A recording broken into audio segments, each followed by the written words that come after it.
Я рада приветствовать вас на моем канале. С вами Валентина Лыкина. Предлагаю связать стильную сумку на утяжке. Ее еще называют сумка-ведро. Она очень вместительная и модная модель, между прочим.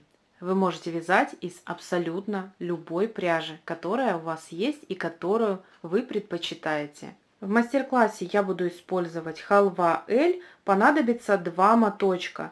Это джут 3 мм. Характеристика данной пряжи на вашем экране. Необходим карамель Baby около 70 грамм. Это полиэфирный шнур 2 мм. Характеристика пряжи также на вашем экране. Для вязания из этой пряжи я буду использовать два крючка, номер 4 и номер 5.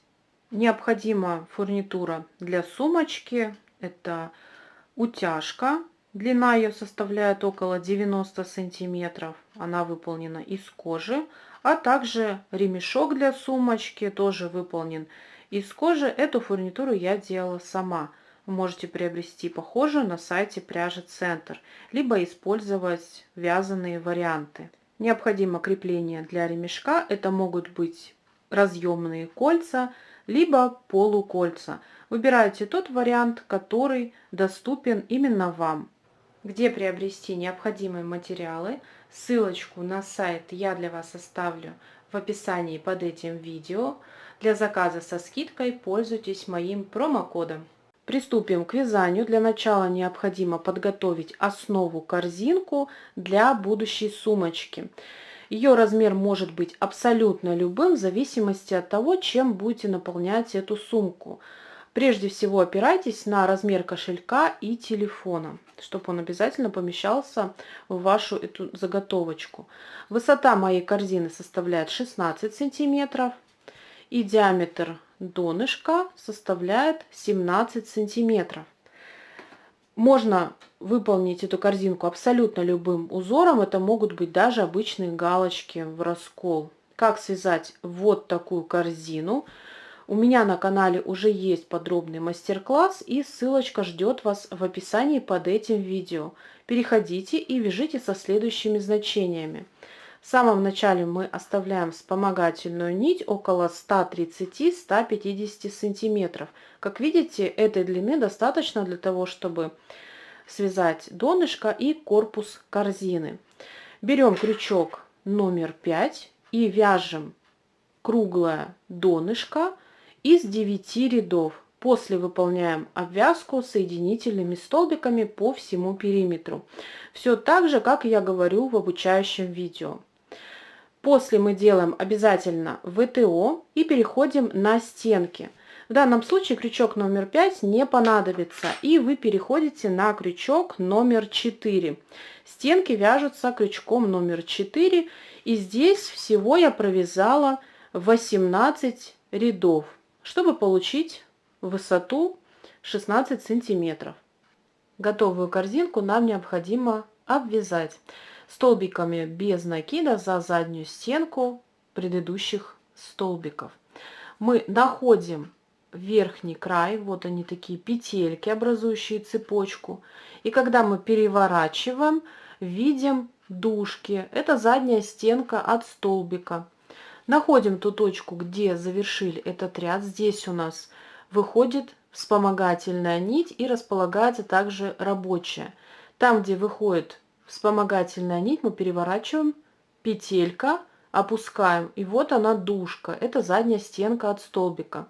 Под нее вводим крючок за одну ниточку, захватываем рабочую нить, вытягиваем, захват рабочей нити, провязали подъемный столбик. Если вы плохо ориентируетесь на него, зафиксируйте маркер. Переключаемся на следующую дужку. Также вот она, верхняя петелька, опускаем, и дужка располагается, задняя стенка от столбика.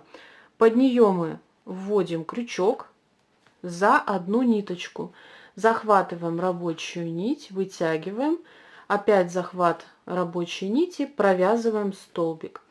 Перемещаемся далее и опять находим дужку, заднюю стенку от столбика, захватываем рабочую нить, вытягиваем, опять захват рабочей нити, провязываем столбик. Так мы двигаемся до конца этого ряда.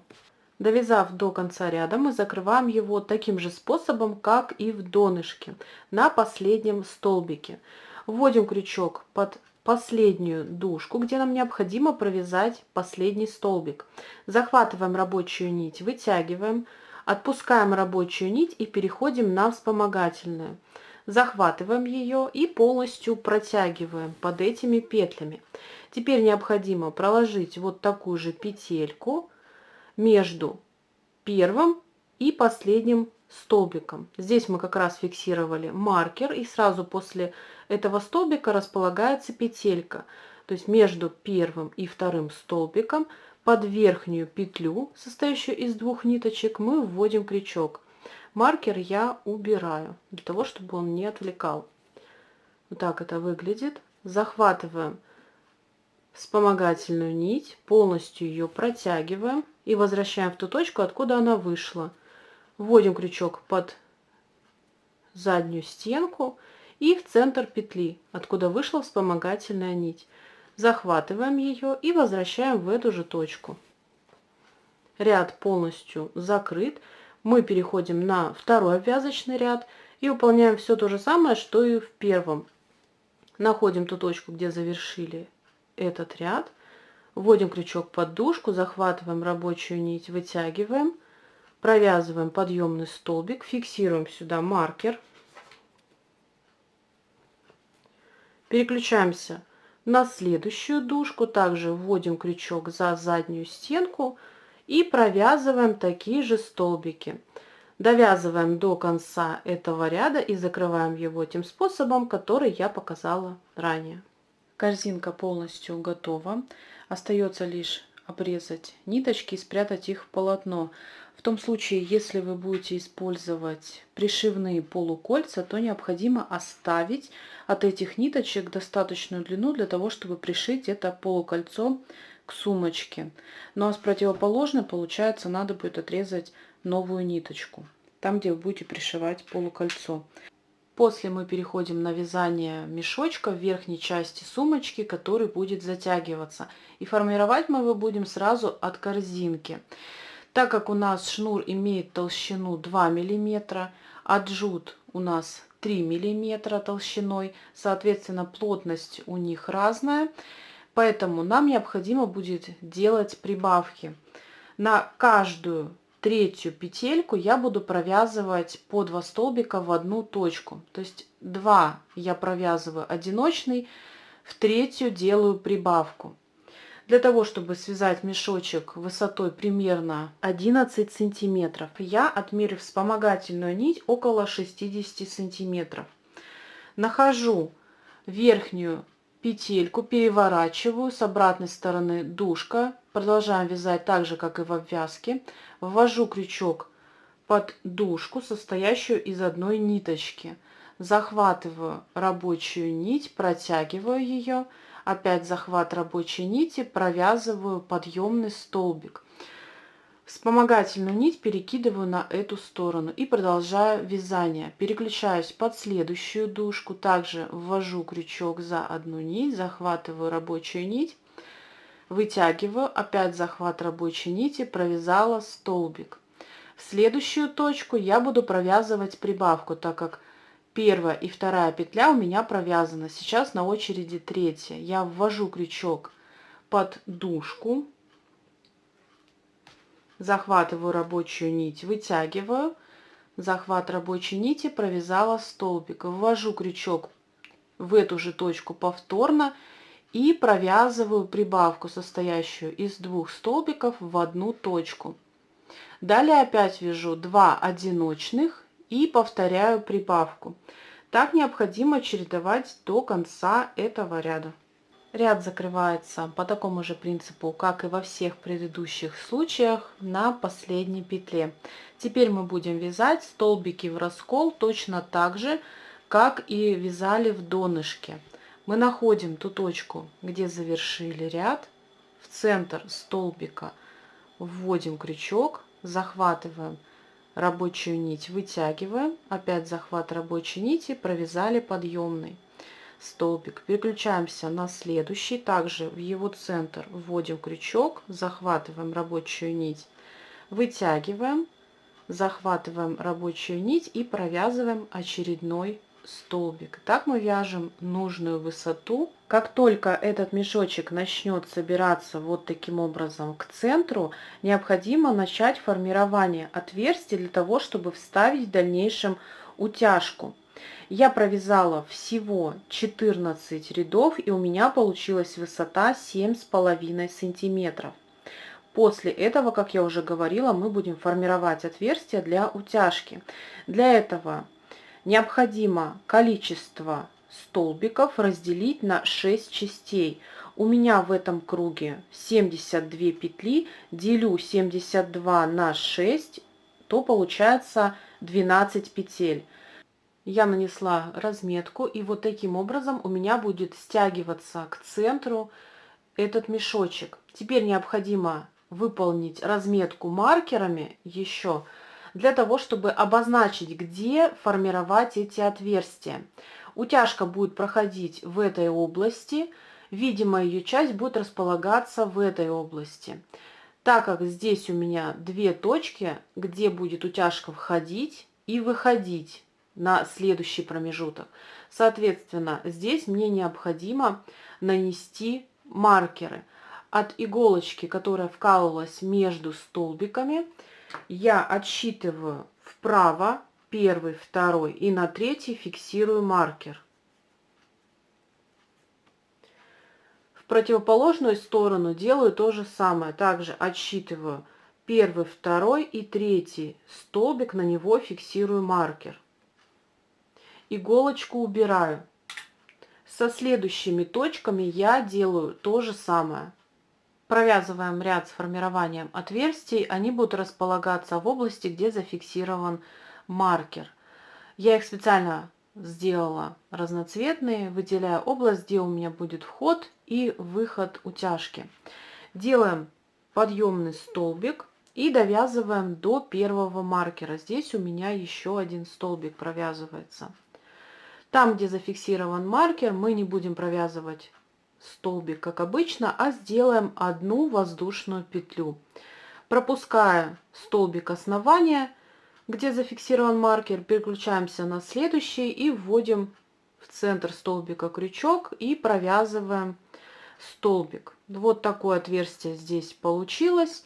Обязательно проверьте, входит ли в это отверстие у вас утяжка. Если не входит, то необходимо более свободно провязать эту воздушную петлю.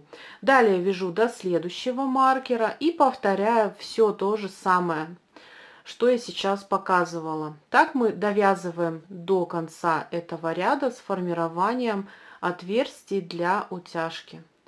В следующем ряду мы делаем подъемный столбик и вяжем по такому же принципу, как и во всех предыдущих рядах. Столбики в раскол, а там, где формировали отверстие, мы вводим крючок под все петли, которые здесь располагаются, захватываем рабочую нить, вытягиваем и провязываем столбик. Далее вяжем без изменений до следующего отверстия и повторяем все то же самое. Так вяжем до конца этого ряда и закрываем его тем способом, который я показывала ранее.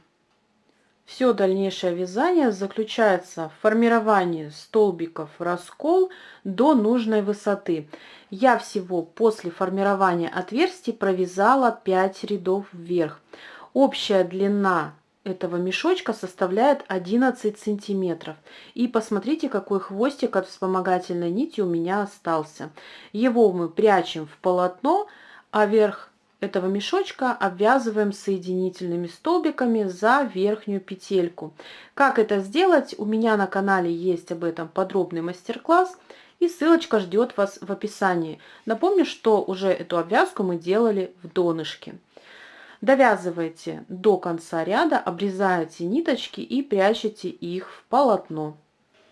Сумочка полностью связана, остается лишь тщательно выполнить ВТО, установить утяжку и в отношении ее центра разместить в боковых частях полукольца. пришить их, либо если у вас разъемные кольца, то устанавливаем в эту область. В эту сумочку можно вшить подкладку. У меня на канале есть мастер-класс, и с помощью него вы сможете сшить подкладку в такую сумочку. Я надеюсь, этот мастер-класс вам пригодился, и вы уже связали свою роскошную сумочку. Отмечайте меня в Инстаграм или указывайте хэштег, который вы видите сейчас на экране.